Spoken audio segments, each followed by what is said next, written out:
Good day, everyone. This is Pineleaf Noodles, and welcome to DDO Players News, where we take a look at the latest news in DDO and on the tabletop. And please welcome my co-host from Ravenloft, Dracula. Hey, now everybody, how's it going? Hello. Good evening. Bad evening if you want to talk about the tech issues we're having. Well, minor little details. Skype is being particularly Skypey tonight. Yeah, Skype is being Skypey. My computer is just being Windowsy, and yeah, it's just a fun time here trying to get the show on the air. Mm-hmm. Yes, but obviously Ravenloft and Microsoft are conspiring together. It sounds like it. Rod does not want to be seen, apparently. Well, yes. Well, I don't know why. When does Strahd have trouble being recorded, or does D&D not have the rule about mirrors and stuff like that? Nope, it's there. It is there. Okay. Yes. Just trying to remember. So therefore, let's head into Ravenloft expansion preview number 1. It's coming soon. To Lemania. They are saying either Tuesday night or Wednesday we'll get our first look at the Ravenloft expansion on Lemania. Coco Majobo posted over on the forums. Hello all. Our current schedule has the first preview of the upcoming expansion pack going live on Lemania at some point this week, hopefully by Wednesday. We'll give out a more exact schedule information when we get closer to the event and have a more clear picture of when it will be going live, but wanted to get the word out for now. That mid next week will be your first chance to preview the Ravenloft expansion. This will be the first of at least 2 preview passes for the expansion. The first pass is expected to contain the following features: the land of Barovia, wilderness areas, all 3 public spaces, 9 dungeons, the bulk of the non-raid named items, but not all of them, and the racial AP tome. For the sake of clarity, the first preview pass is not, I repeat, is not expected to include the following features: any of the raids, the remaining 3 dungeons, sentient weapons, favor rewards, raid loot, landscape-specific loot, and the teleport to Barovia item. What gets me is they had to specify that the raid loot's not going to be there, even though there aren't going to be any raids there. Well, there will be that one person that said, "Why can't I look at the raid loot?" Because there's no raid? Maybe, just saying. There's always one, Pineleaf. There's always one. There's always one. But yeah, so they are saying a Tuesday evening, or by Wednesday, hopefully. It all depends on how the build went that they were compiling over the weekend. So we'll see what happens. They should have known today, and I looked and there was no update on this post, so I'm not sure if that's a good thing or a bad thing. But hopefully you'll be seeing Ravenloft on Lemania soon. It means the QA department is still trying to figure it out. Probably, yes. They're probably trying to break it. Can we break this? No, not so much. Good, let's put it on Lemania and let the players break it. Yes. Something like that. Yeah, I guess that is how it goes. Then let's head out into the Dreamscape Epic Destiny feat. Now gives Ravenloft hints. Yeah, this was a cool thread I saw over on the forums. There was a player by the name of Creeler that posted, "So I have a tune with the Dreamscape feat. It was the only one that qualified for it at the time, and that looked like it would be useful. So today I used it just for kicks and moused over the temporary buff it gives. There is a bunch of new flavor text talking about mist, a castle in the distance, circled weapons, and old lady showing you tarot cards. It's quite long, but I haven't tried to transcribe it. I'm about 50-50 on if this is a bug or intentional." And another player, Captain Purge, posted a screenshot of it, and yes, this is very intentional, folks. It says when you have the Dreamscape energy resistance running, it says you gain a energy resistance 20, but then there is a big old wall of text. It says, swirling mist rose up all around you. A castle loomed in the distance, dark and foreboding. In its shadow, a circle of wagons drew your eye. Inside, a woman held in her hand 3 cards. She spoke words, but you could not hear them. She laid the cards before you. The first showed the image of a small statue, kneeling, with its palms open to the sky. The second showed a metallic symbol with a gem at its center, many points adorning its outer ring. The third depicted a blade of brilliant light, a blade unlike any other that you knew of. The woman gathered the cards back into her hand, and in an instant, they disappeared from view, and she bid you away from the wagon. You were certain this time that you had seen this dream before, each subsequent time appearing more and more defined, as it were slowly taking form. Sinister laughter began to echo through the mist. A tall figure appeared, dark-haired and clad in armor. You were certain that he would see you. A chill ran down your spine, but before you could move, you awoke. Most interesting. So how freaking cool is that? So then later on in the thread, developer Steelstar posted, "Ha! I'm glad someone finally found this. It's been hiding in Dreamscape for over a year now, and it's been getting longer and more elaborate during every patch." So Steelstar has been trolling us the whole time, and nobody ever caught it. How cool was that? Oh, boy. Yeah, that's just awesome. Now, I heard, though, that you have brought Madam Ava right here to tell us what our true future is. Stradvent, the season in which we await the advent of Count Strad von Zarovich in the midst of Ravenloft and all its grotesque decay in between the new fall TV shows. It is little known, Barovians very much enjoy all of the Real Housewives and the Bachelor shows. It's one of the few things that make the mongrel folks say, look at those guys, being accursed people. It ain't so bad, eh? Greetings, listeners. I am Madame Eva, fortune teller and daughter of the Vishtani. I am also gathering coins for Pidlick II's Movember campaign. You may ask, Eva, what is this? How does an evil toy grow a beard? Well, I will tell you. A few of the villagers have woken up bald. No hair, bald.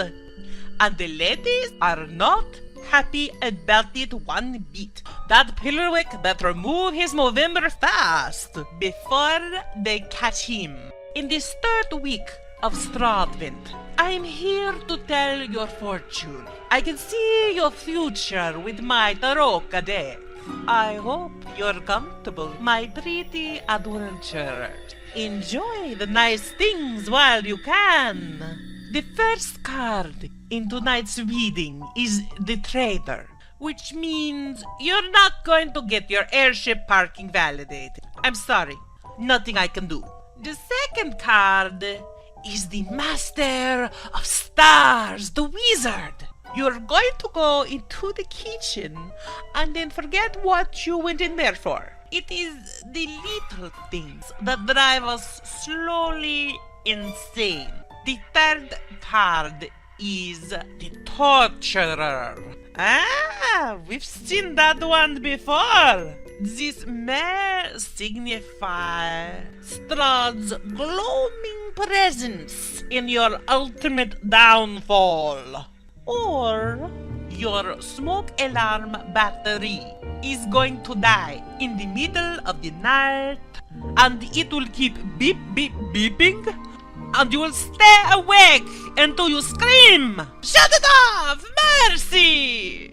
But there is no mercy in Barovia! The fourth card is the high card of the mists.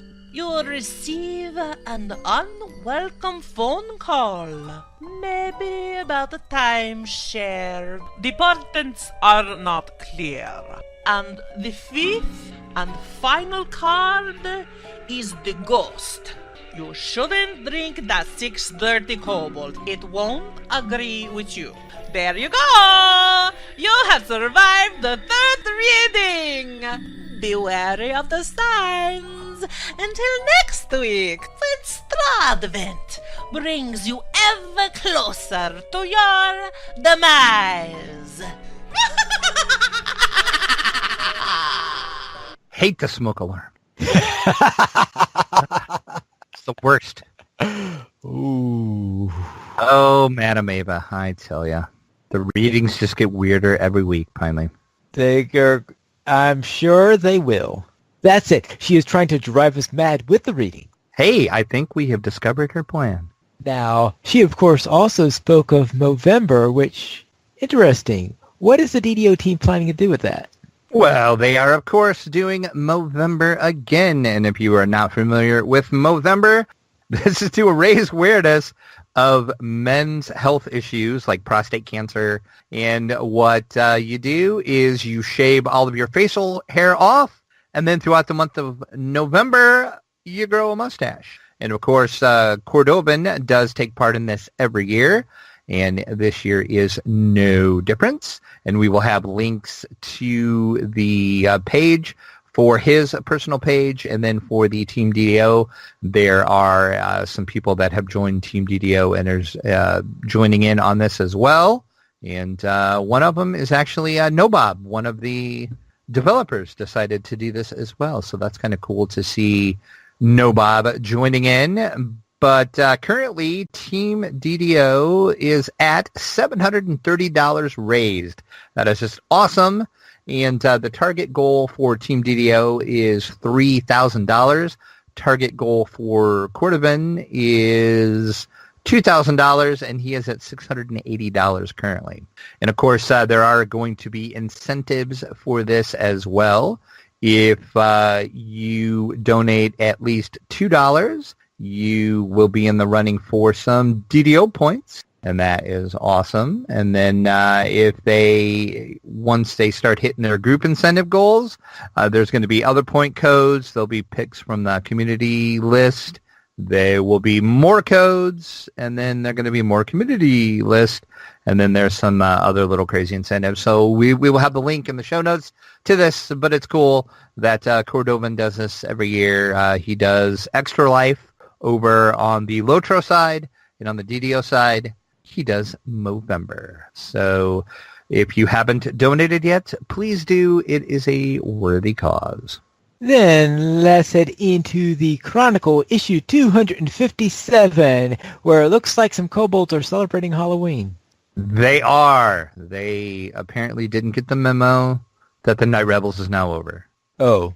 We will have to make sure that the kobolds get that memo in time for next week. But when they find that out, wouldn't they still hate us? Kobold always hate you! Kobold remember waterworks!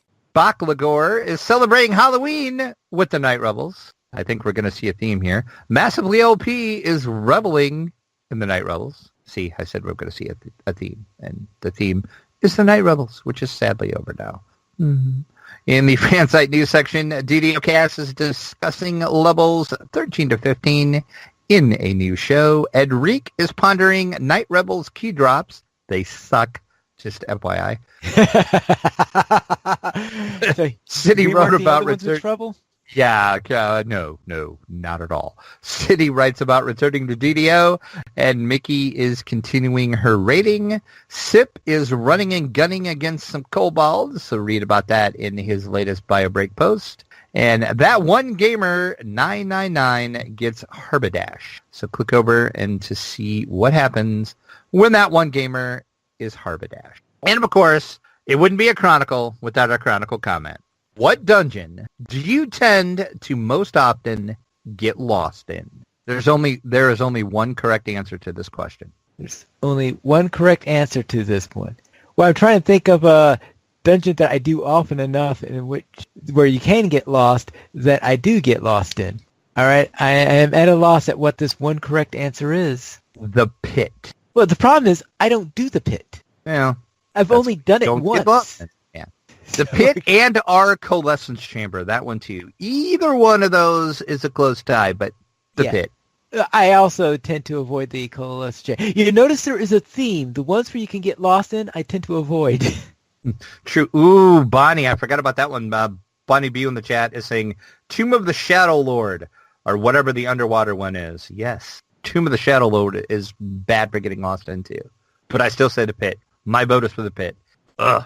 The pit's great if you're with somebody that knows it, and then you can just like zerg along behind them, and it's great, which is what I did like the 2 times that I ran it successfully, and then I tried to run it by myself. Yeah, I was hopelessly lost. I'm like, screw this.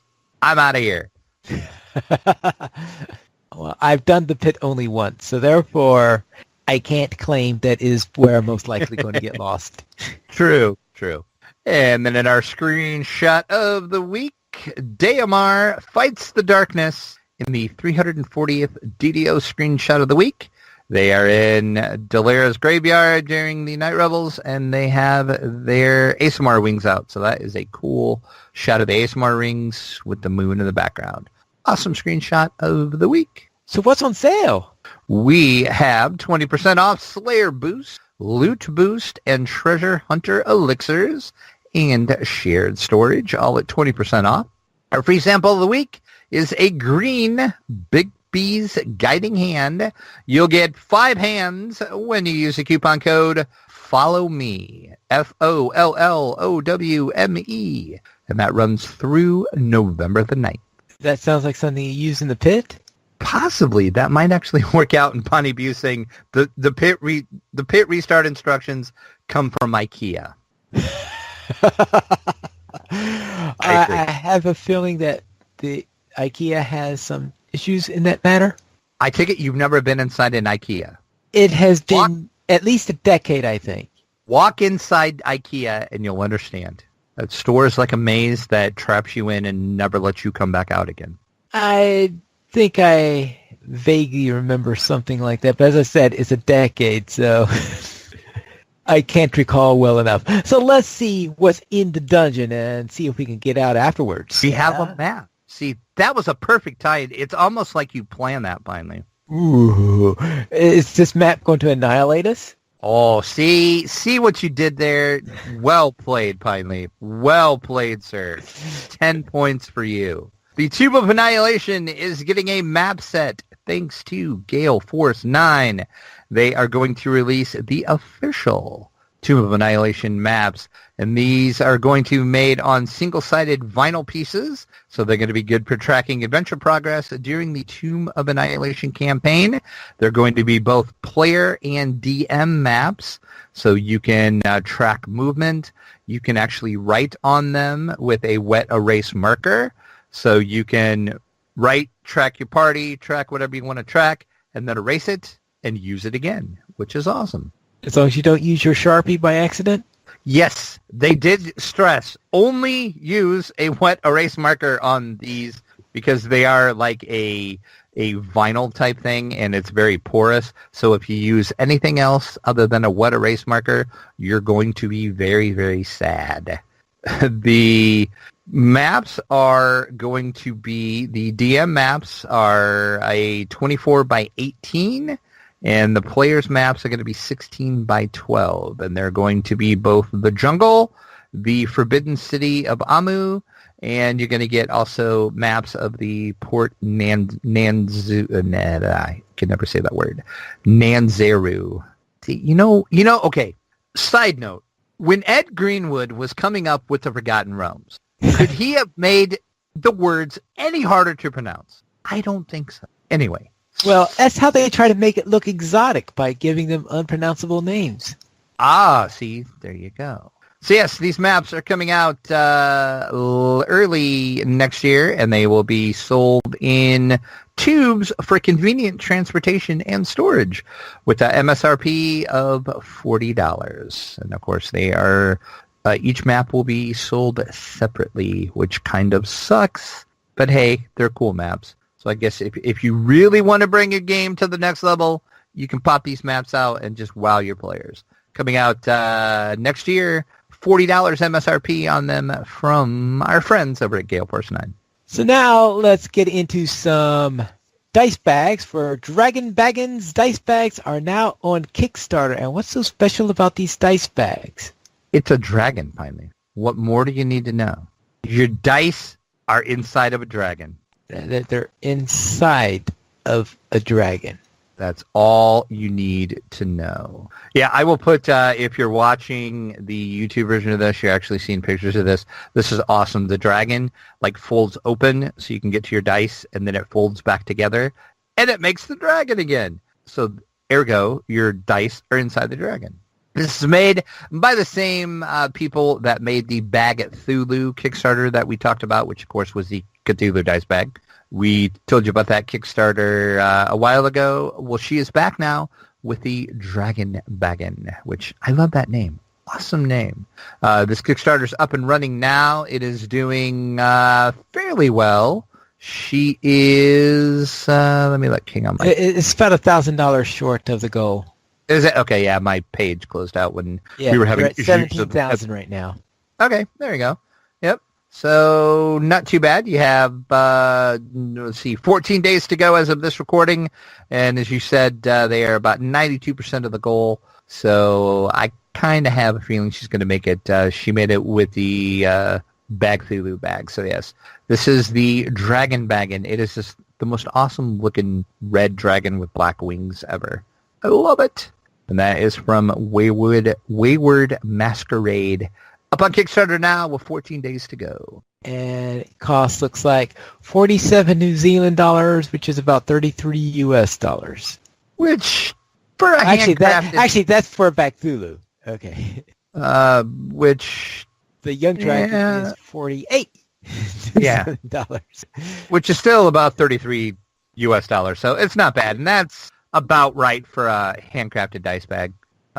Dice bags can get really, really expensive. Yeah, but how much is the shipping from New Zealand? You probably don't want to know.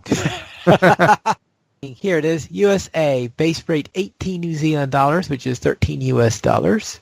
Well, that's not too bad then. It could be worse. Yeah, I suppose so. And then to various places.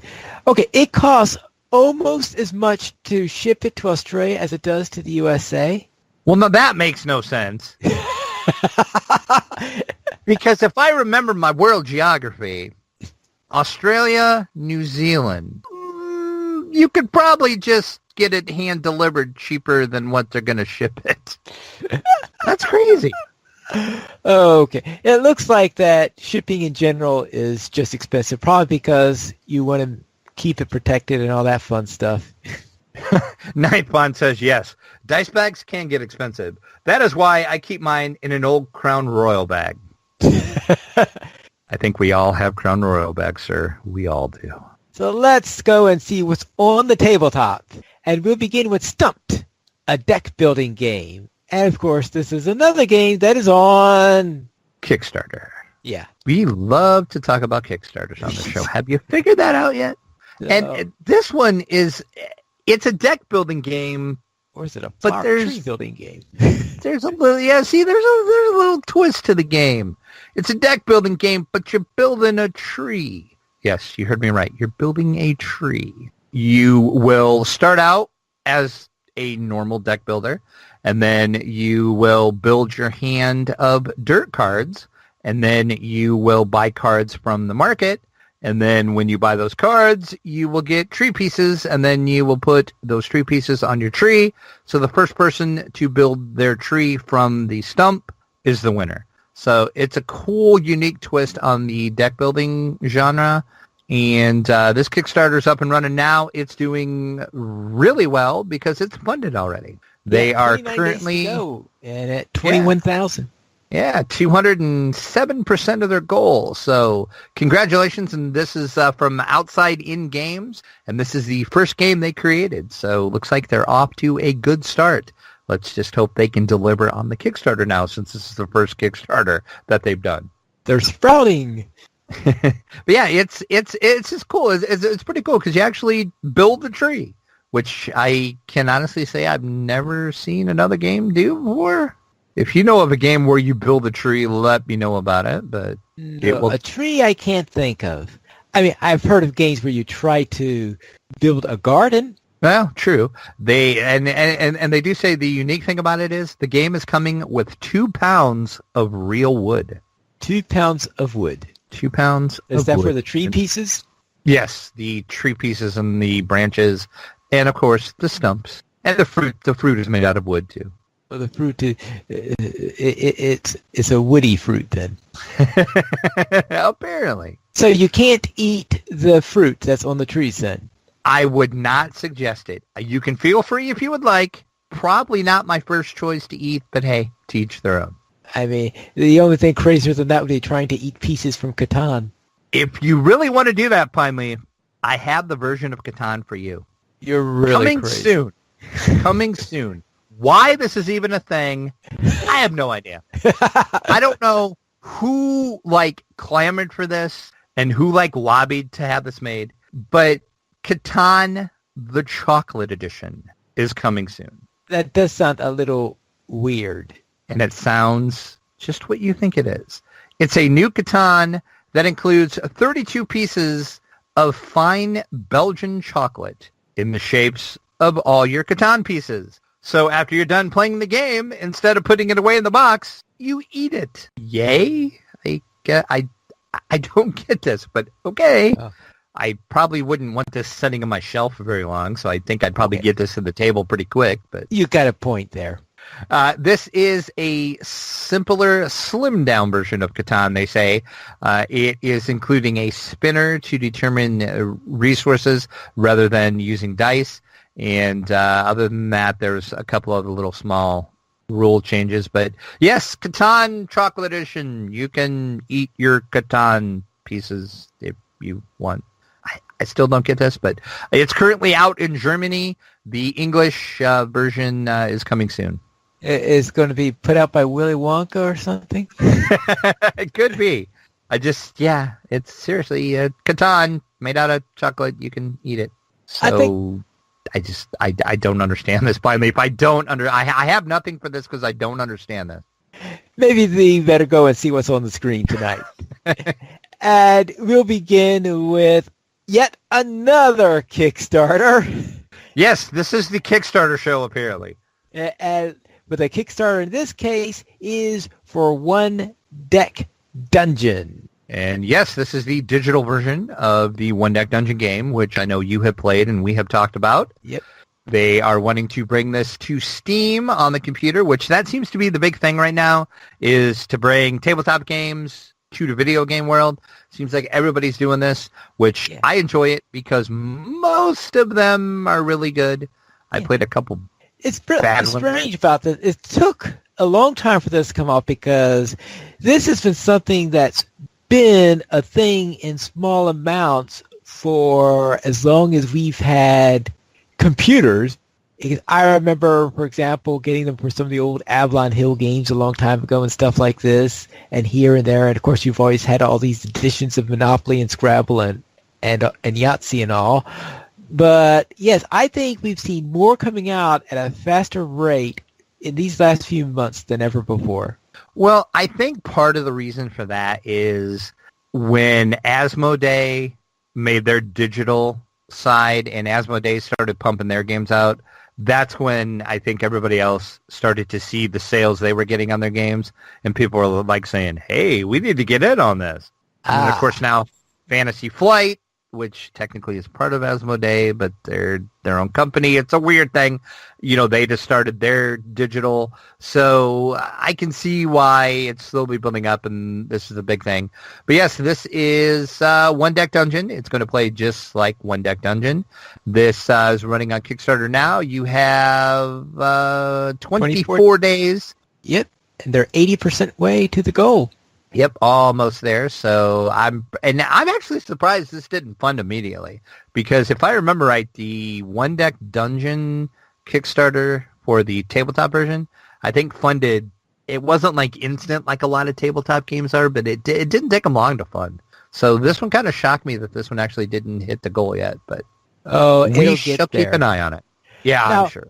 one of the interesting things is they've noted some of the stretch goals that they have coming up, and one of the upcoming characters, apparently because the company that's producing this, it worked on a game for Guardians of the Galaxy, Mm-hmm. or no, Sentinels of the Multiverse, sorry. Yeah. And they worked on that, and so because of that, one of the characters that's on the stretch goals is a character from Sentinels of the Multiverse.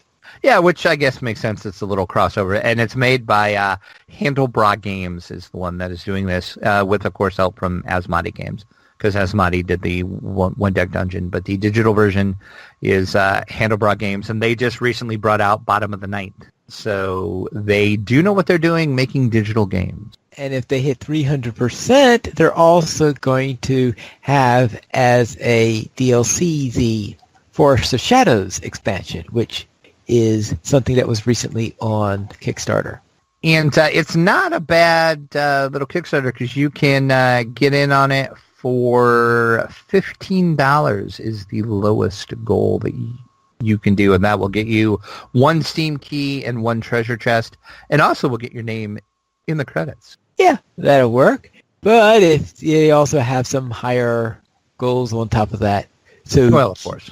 Right, because the next one after that, then you get early access in Steam when they're doing their final bit of testing and all. Of course, some people prefer to avoid early access. True. Well, then also we have a look at the Dresden Files cooperative card game where I played a round of that just to show you how bad I am at playing that game. Okay. I haven't Yeah. actually watched your video of this yet, but I guess that's a little spoiler of what it's going to be like. I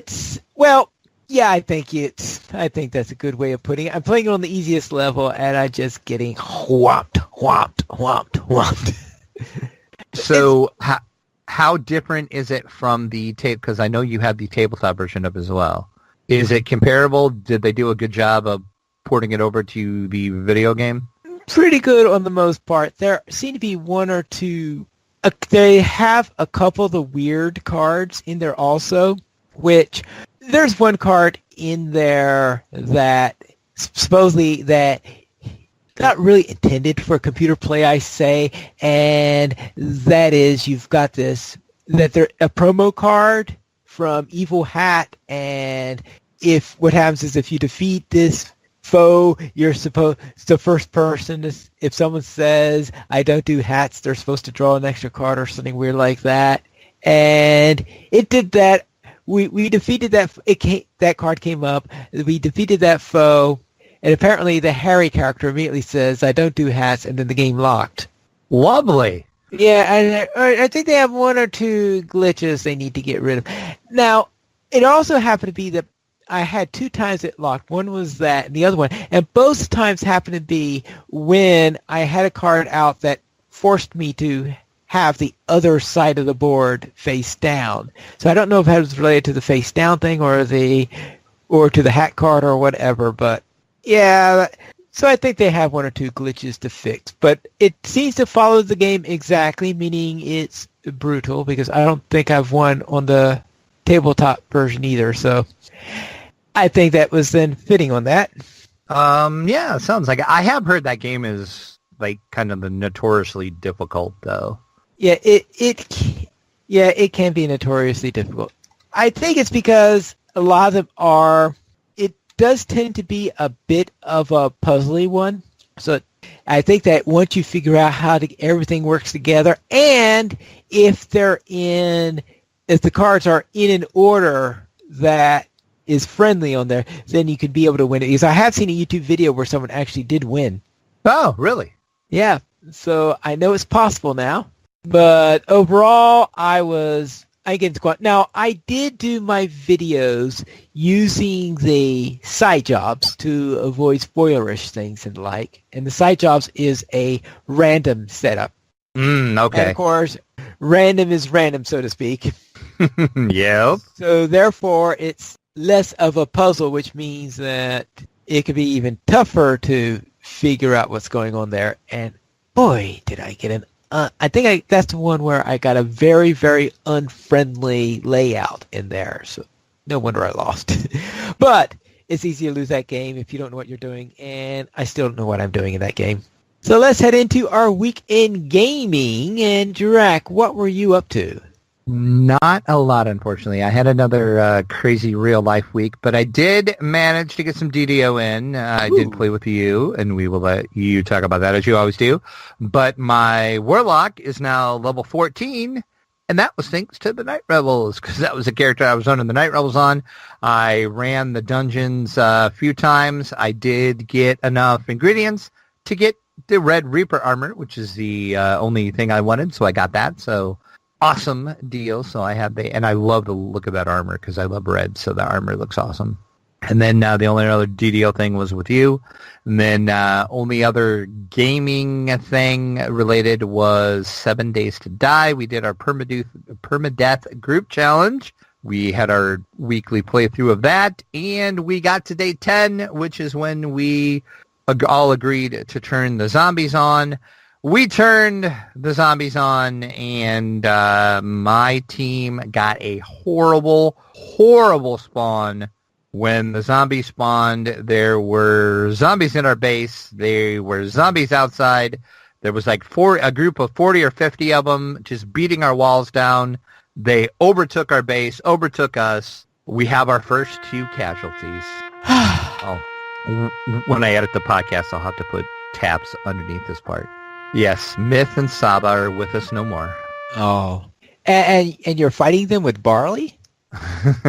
I'm sorry. I actually spelled that wrong in the show notes. I will have to change that. Yeah, but Rent and I barely survived. Barely survived. Okay. Just by the skin of our teeth are Rent and I still alive. So it's just us left. So yeah. But that spawn we got was horrible. It was totally unlucky. And I think that's the only reason. Yeah, exactly. That is the only reason why Myth and Saba Jade died, is because we had that horrible spawn, and it seemed like every zombie in the game spawned with us and not with the other team. The other team only had like 5 or 6, and we had, because when we actually got outside of our base, we were just like running around trying to figure out what to do. And as we were running around our base building, there was literally a group of zombies that were about 4 deep, and there was about six in a row, about 4 deep, beating on our walls to get in our base. Oh, flamethrower time? If there would be a flamethrower, yes, that would have been appropriate. Too bad I didn't have the rocket launcher made yet. That would have come in handy about then. But yeah, it just sucked. It was like random number generator at its best, basically. So I guess we'll see how long Rent and I can hang on. But we're on day 10 now, and of course on day 14 we're gonna have our first zombie horde. So that's gonna be fun with just 2 people. So yeah. And game-wise, that's really all I did. I did make a couple unboxing videos for some tabletop games. Those will be coming out soon. I won't spoil what I'm unboxing yet, so there's just a little tease for you. I still have to edit those and get those videos ready to go. And then in Dungeons & Dragons 5e, the Wizards of the Coast was awesome and sent me an early pre-release copy of the Xanathar's Guide to Everything, which is coming out in about 4 days at your friendly local game store, and then later on in the month everywhere else. So look for that review soon. I read through the book 4 or 5 times. Little review spoiler, it's awesome. Amazing. So much good stuff in that book. So I'm looking forward to writing that review, because it's hard to find anything bad with that book, actually. I'm going to say another spoiler for my review. This, I think, is the first must-have 5e book. Ooh. Even more than the Player's Handbook? Yeah, it's It's a good add-on to the player's handbook. I'll put it that way. Okay. So it's a pretty amazing book. So look for that review coming soonish as well. So how about you, Pine Leap? What were we up to, and then what did you find yourself doing? Very well, we'll go with my Halfling Wizard, which I ran with you, and we went into House Beneath, where we ran the Black Loch, Storm the Beaches, and the Tide Turns. Then on my Dragonborn Artificer, I went into House Jarasco, where I ran the Grave Robber and Mira's Sleepless Nights. Whee! And I think I hit level 6 after all of that. I love all those House Jarasco quests. Yeah. In tabletop news, I obviously played a bit of Harry Dresden on the video version of that, but I just got my copy of Pandemic Legacy Season 2, and I'm just starting to get that broken out to have a look at it to work with the prologue so I can understand how the game works. And then maybe I'll have a report on how I'm doing in Season 2 by next week. We shall see. But I suspect I'll just have, probably with me, the world will collapse or something like that. You know how things go. Probably. Usually happens every time I play Pandemic. It's like, well, this went horribly wrong really, really fast. Yeah, that's Pandemic.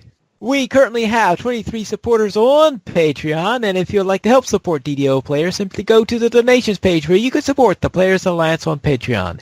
There you'll find rewards, including a mention on a podcast of your choice, or even be a guest with us for an episode of DDO Players News. We did not receive any emails this week, but if you'd like to send us one, you can send it to podcast@ddoplayers.com. And you could also follow us on Twitter, the Players Alliance @Players Ally, DDO Players @DDO Players, Draculetta @Dracula_72, and Pineleaf @Pineleaf Needles. The Players Alliance has 2 live shows every Monday at 8:30 p.m. U.S. Eastern Time. We have DDO Players News, and every Saturday at 8:30 p.m. U.S. Eastern Time, we have Locho Players News. You can join us for our live shows at ddoplayers.com/live. And thank you, everyone. That is all for tonight, and this is Pineleaf Needles reminding you to quest responsibly.